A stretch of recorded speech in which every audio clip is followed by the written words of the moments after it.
Hello everyone, welcome to my channel Vamsi Vicky creations. ఎలా ఉన్నారు? అందరూ బాగున్నారా? నేను చాలా బాగున్నాను. ఈరోజు ఒక పికిల్తో మీ ముందుకు వచ్చాను. ఒకసారి చూసేయండి, ఫుల్ వీడియో అంతా చూడండి. వీడియో చూసే ముందు ఒక లైక్ ఇవ్వండి. మీ లైక్ మాకు చాలా బూస్టింగ్గా ఉంటుంది. తప్పకుండా లైక్ చేసి వీడియో అంతా కూడా చూడండి.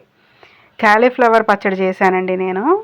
ముందుగా క్యాలీఫ్లవర్ తీసుకొని అలా చిన్న ముక్కలుగా కట్ చేసుకొని, చిన్నగా అంటే మీడియం సైజు, మరీ చిన్నగా కాదు పెద్దగా కాదు, అలా కట్ చేసుకొని వేడి నీళ్ళతో కడగాలన్నమాట. ముక్కలు వేడి నీళ్ళు కాచేసుకున్నాను. కాచుకొని చక్కగా వేడి నీళ్ళతో ఒక జాలిగరిటెలో ఆ ముక్కలు వేసేసి కడుగుతున్నాను అనమాట.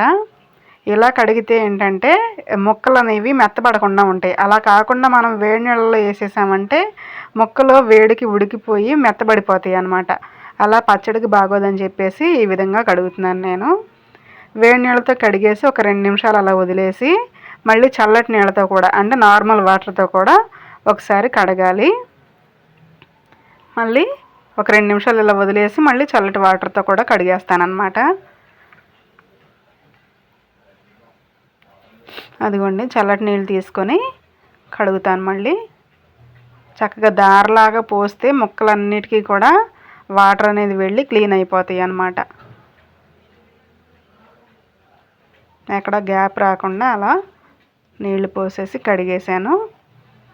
ఇవి ఒక పొడి క్లాత్ తీసుకొని ఎండలో ఆరబెట్టుకోవాలండి. కనీసం ఒక గంటన్నర పాటైనా మంచి ఎండలో ఆరబెట్టుకుంటే ముక్కల్లో తడి అనేది లేకుండా శుభ్రంగా ఆరిపోవాలి. అలా ఆరటం కోసం నేను ఒక క్లాత్ తీసుకొని క్లాత్ మీద ఆరబెట్టేసుకున్నాను. విడివిడిగా వేసేసి ఆరబెట్టేసుకున్నాను అనమాట. దుమ్ము అది పడిద్దేమో అని చెప్పేసి ఆ క్లాతే నేను పైన కూడా కప్పేశాను. అలా ఎండలో నేను ఒక గంటన్నర సేపు వదిలేసాను అనమాట. ముక్కలు దుమ్ము అది పడకుండా కప్పాను. ఇలా ఈ ముక్కలు ఆరేలోపు మళ్ళీ కాసిన వేడి నీళ్ళు కాచేసుకొని ఒక పెద్ద నిమ్మకాయ సైజు అంత చింతపండు తీసుకొని ఆ వేడి నీళ్ళలో నానబెట్టేసుకుంటాను. చింతపండు గుజ్జు తీసుకోవటం కోసం అనమాట. వేడి నీళ్ళలో వేసి నానబెట్టేసుకుంటున్నాను. ఇది చల్లారిన తర్వాత గుజ్జు తీసి పెట్టుకోవాలి. నీళ్ళు కాగిపోయినాయి కదా, ఇంకా స్టవ్ కట్టేసేసాను. కట్టేసి చింతపండు వేసేసి నానబెట్టుకుంటున్నాను. ఇది మంచిగా నానిపోయిన తర్వాత గుజ్జు తీస్తానన్నమాట. తర్వాత ఆవపిండి మెంతిపిండి కావాలి కదా, దానికోసం మళ్ళీ స్టవ్ మీద చిన్న తాలింపు గరిటె లాంటిది పెట్టుకొని 2 స్పూన్ల ఆవాలు, ఒక 1/2 స్పూన్ మెంతులు ఎక్కువ వేసుకోకూడదండి. మెంతులు ఎక్కువ వేసామంటే చేదొచ్చేస్తుంది అన్నమాట పచ్చడి అనేది. అందుకని చెప్పేసి మెంతులు తక్కువే వేసుకోవాలి. ఆవాలు మాత్రం 2 స్పూన్లు వేసాను. నేను తక్కువ క్వాంటిటీలోనే చేస్తున్నాను కదా పచ్చడి, అందువల్ల ఆవాలు 2 స్పూన్లే తీసుకున్నాను. మెంతులు అనేది ఒక 1/2 స్పూన్కి అనమాట. అంతే, ఒక 1/2 స్పూన్ తీసుకొని మంచిగా చిటపటలాడే వరకు ఫ్రై చేసేసుకోవాలి. ఆవాలు మెంతులు కూడా చక్కగా వేగిపోయి మంచి స్మెల్ వస్తాయి అన్నమాట. అలా స్మెల్ వస్తూ చిటపటలాడే వరకు కూడా ఫ్రై చేసేసుకొని చల్లార్చుకోవాలి. వీడియో కొత్తగా చూసేవాళ్ళు తప్పకుండా సబ్స్క్రైబ్ చేసుకోండి ఫ్రెండ్స్. వీడియోని తప్పకుండా లైక్ చేయండి. మీ ఫ్రెండ్స్కి రిలేటివ్స్కి షేర్ కూడా చేయండి. అలా చిటపటలాడిపోయింది కదా, ఇంకా స్టవ్ ఆఫ్ చేసేసి చల్లారబెట్టేసుకుంటున్నాను. ఈలోపు చింతపండు చల్లారిపోయింది, గుజ్జు తీసేసాను చూడండి. చక్కగా గుజ్జు తీసి పెట్టేసుకున్నాను. మిగిలిన చింతపండు స్టోర్ చేసి పెట్టుకున్నాను. ఏదైనా పులుసు కూరలో అలా వాడుకోవచ్చు అనమాట. చాలా పులుపు ఉంటుంది ఇంకా అందులో, అందుకని చెప్పేసి స్టోర్ చేసి పెట్టుకున్నాను. ఇవి ఆవాలును మెంతులు కూడా వేగిపోయినవి, అది కూడా పొడి చేసి పెట్టేసుకున్నాను అనమాట. ఇంకా క్యాలీఫ్లవర్ ముక్కలు తెచ్చేసాను, ఆరిపోయినవి తెచ్చేసాను. ఇవి ఎంత ఆరినా సరే మనకి ఎక్కడైనా చమ్మదనం ఉందేమోనని చెప్పేసి డౌట్ ఉంటుంది.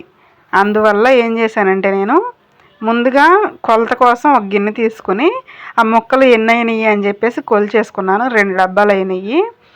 2 డబ్బాలు అయ్యి ఆ కొద్దిగా 4 ముక్కలు మిగిలినాయి అనమాట. ఇంకా అదేముందిలే, 2 డబ్బాలు లెక్క. అయితే స్టవ్ వెలిగించి కడాయి పెట్టేసుకొని కొద్దిగా ఆయిల్ వేసుకున్నాను. ముందు ఆయిల్ హీట్ అయిన తర్వాత ఈ ముక్కలు ఒక 2 మినిట్స్, అంటే ముక్కలు మెత్తబడకుండా హై ఫ్లేమ్లోనే పెట్టేసి స్టవ్ అనేది ముక్కలు మెత్తబడే వరకు ఉంచకుండా ఒక 2 నిమిషాలు ఏమన్నా చమ్ము ఉంటే పోవడం కోసం అనమాట. 2 నిమిషాలు ఫ్రై చేసేసాను. ఫ్రై లాగా చేశాను. ఫ్రై అంటే ఓకే ఫ్రై కాదు, మళ్ళీ ముక్కలు పాడైపోతాయి, మెత్తగా అయిపోయి పచ్చడికి నిల్వ ఉండటానికి వీలు లేకుండా అయిపోతాయి.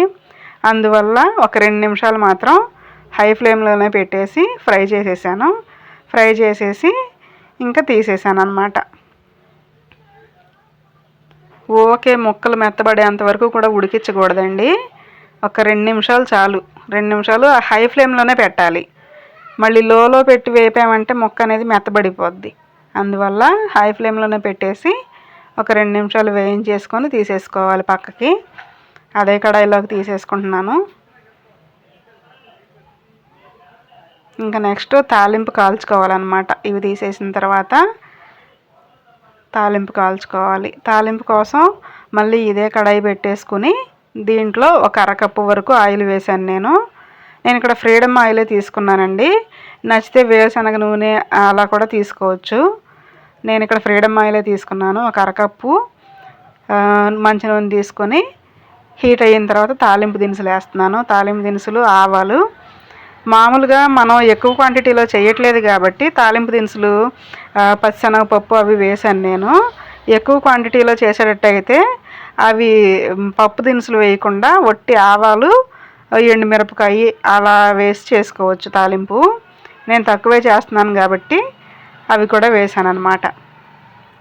ఈ పచ్చడిలో ఊరినప్పుడు పచ్చిశనగపప్పు టేస్ట్ కూడా చాలా బాగుంటుందండి. అది ఎక్కువ రోజులు నిల్వ ఉండాలంటే కనుక ఉండదు. అందువల్ల మనం తక్కువే కాబట్టి తక్కువ క్వాంటిటీలోనే చేస్తున్నాం కాబట్టి వేసాను అన్నమాట. అలా ఇవన్నీ వేసిన తర్వాత ఒక 5-6 వెల్లుల్లి రెబ్బలు కూడా చితక్కొట్టి వేసుకున్నాను. అవి కూడా ఫ్రై అయిన తర్వాత ఒక 7-8 ఎండుమిరపకాయలు తీసుకున్నాను. ఇంకా కొంచెం కరివేపాకు కూడా వేసేసి మంచిగా ఫ్రై చేసేసాను అన్నమాట.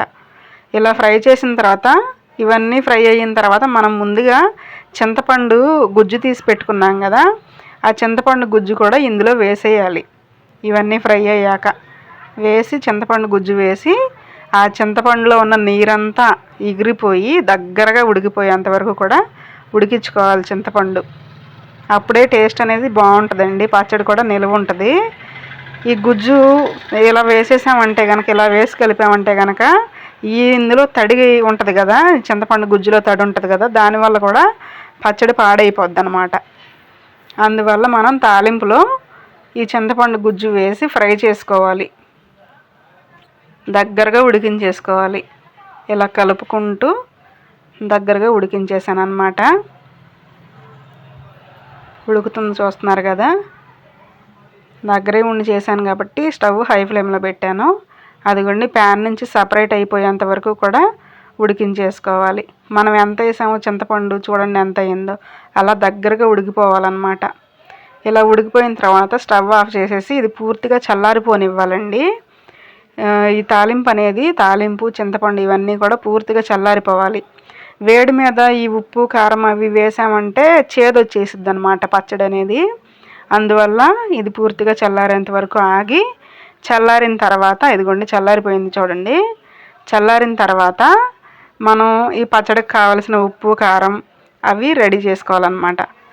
2 కప్పులు 2 డబ్బాలు ముక్కలైనవి కాబట్టి ఒక అర డబ్బాకి తక్కువ, పావు డబ్బాకి ఎక్కువ వేసాను అన్నమాట కారం. పావు డబ్బాకి తక్కువ ఉప్పు వేసాను, అదే సాల్ట్ వేసాను. సాల్ట్ మనకు కావాలంటే మనం అడ్జస్ట్ చేసుకోవచ్చు అనేసి నేను కొంచెం తక్కువే వేసాను. కారం అయితే కనుక అర డబ్బా కంటే తక్కువ వేసాను 2 డబ్బాల ముక్కలకి.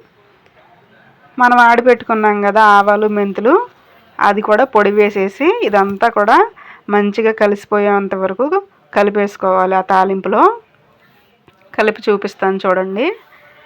నేనే వీడియో తీస్తున్నాను కాబట్టి కలపటం చూపించలేదు. ఇలా మంచిగా కలిపేసుకున్న తర్వాత మనం ఫ్రై చేసుకున్న క్యాలీఫ్లవర్ ముక్కలు ఉన్నాయి కదా, అవి కూడా వేసేసి ఆ మసాలా మొత్తం ముక్కలకి పట్టేలాగా మంచిగా కలిపేసుకోవాలన్నమాట. మంచిగా కలిపేసుకుని ఒక డబ్బాలోకి తీసి పెట్టేసుకుని చూడండి. ఇలా కలుపుకున్నప్పుడు ఏమనిపించిద్ది అంటే సహజంగా ఆయిల్ ఏమీ లేదు కదా ఇందులో అనిపించిద్ది, నూనె ఏమీ లేదు కదా అనిపించిద్ది. అలా ఏమనుకోవద్దండి. ఇది మనం ఒక 2 రోజులు 3 రోజులు ఊరనివ్వాలి. పచ్చడి మనం తినడానికి రెడీ అవ్వాలంటే కనీసం 3 రోజులు పచ్చడి ఊరితేనే మనం తినడానికి బాగుంటుంది. అలా కలిపేసి డబ్బాలోకి తీసి పెట్టేసుకున్నాను. ఇంకా నెక్స్ట్ డే చూడండి, రెండో రోజు అనమాట ఇది. నిన్న కలుపుకున్నాను కదా, ఈరోజు ఆయిల్ అంతా ముక్కలు ఊరేసరికి ఏమైందంటే ఆయిల్ అంతా బయటకు వచ్చేసిద్ది. అలా వచ్చేసింది అనమాట. ఇది ఇప్పుడు ఒక డిప్ప గిన్నెలోకి తీసుకొని మంచిగా మళ్ళీ ఒకసారి కలిపేసి పెట్టుకుంటామన్నమాట. ఇలా ఒకరోజు కలిపితే చాలండి. ఇలా ఒక 2 రోజులు వదిలేసి డబ్బాలో, ఇంకా 2 రోజులు వదిలేస్తే 3 రోజులు అయ్యిద్ది కదా పచ్చడి పట్టి, ఇంకా 4వ రోజు నుంచి మనం తినడం స్టార్ట్ చేయొచ్చు. ఇంతే అండి కాలీఫ్లవర్ పచ్చడి పట్టడము. వీడియో నచ్చితే తప్పకుండా లైక్ చేసి షేర్ చేసి మీ ఫ్రెండ్స్కి కూడా చేయండి ఫ్రెండ్స్. ఇంతే friends video. Thank you for watching.